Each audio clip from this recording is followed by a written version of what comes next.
On sait que le plastique, c'est vraiment nocif, polluant et on a de la misère à s'en débarrasser parce qu'on en a réellement de besoin, c'est essentiel. Et bien, pour pallier maintenant à cette problématique-là, on a découvert une façon de créer des bactéries qui vont carrément se nourrir de déchets plastiques. Ça vient de Radio-Canada et c'est écrit par Alexia Boyer hier à 8h, donc bienvenue à True Fact.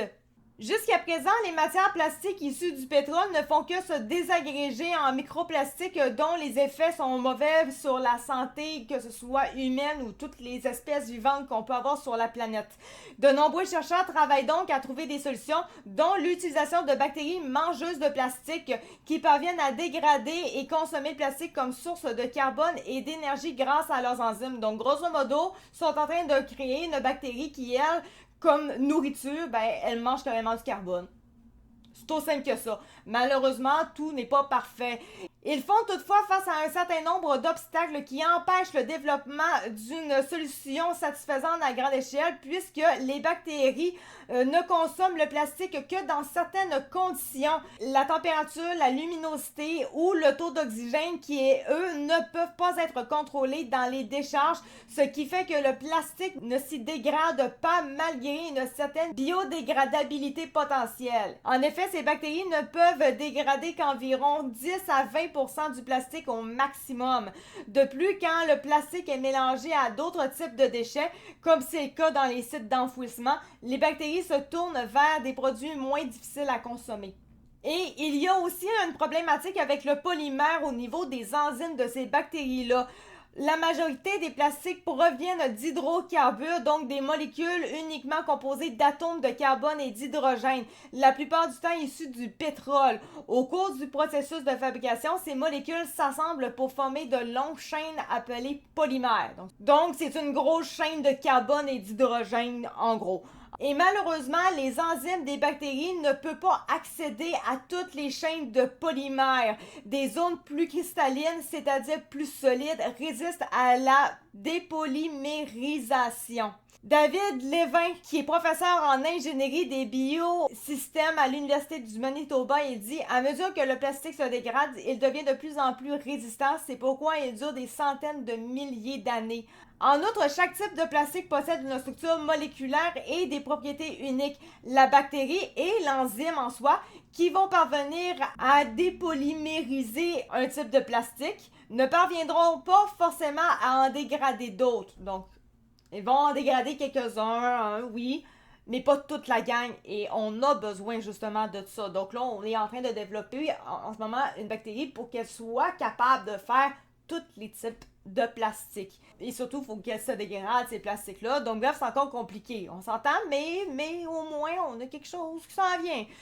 Une solution conçue et réalisée au Manitoba. Trouver une réelle solution nécessite donc de découvrir ou de développer une bactérie et les conditions qui lui permettront de dégrader 100% du plastique. Et comme l'a dit David Levin, qui est le professeur, nous devons trouver les bonnes enzymes, les bonnes conditions, le pH, la température et le débit de charge pour chaque type de plastique, afin de pouvoir mettre au point des procédés sur mesure. Dans un article publié en janvier dernier dans le Journal of Hazardous Materials, l'équipe de recherche multidisciplinaire dirigée par David Levin, justement, explique avoir génétiquement modifié des bactéries pour s'en servir comme biocatalyseurs, donc des molécules qui permettent d'accélérer les réactions chimiques afin de leur permettre de dégrader le plastique. Le protocole fonctionne sur un type de plastique qui représente en fait 18% de la production mondiale. Je ne vous donnerai pas le nom, là, il est écrit ici, mais écoute, man, ça commence à être compliqué, puis il n'y a personne ici qui va s'en rappeler dans 5 minutes, ça sert à rien. Mais bref, ce plastique-là, il constitue entre autres des bouteilles, des emballages alimentaires ou les cartes de crédit. Sa durabilité rend sa dégradation naturelle presque impossible. Avec des souches génétiquement modifiées de la bactérie E. coli, les chercheurs sont parvenus à dégrader du PET, donc le fameux plastique impossible à dire le nom.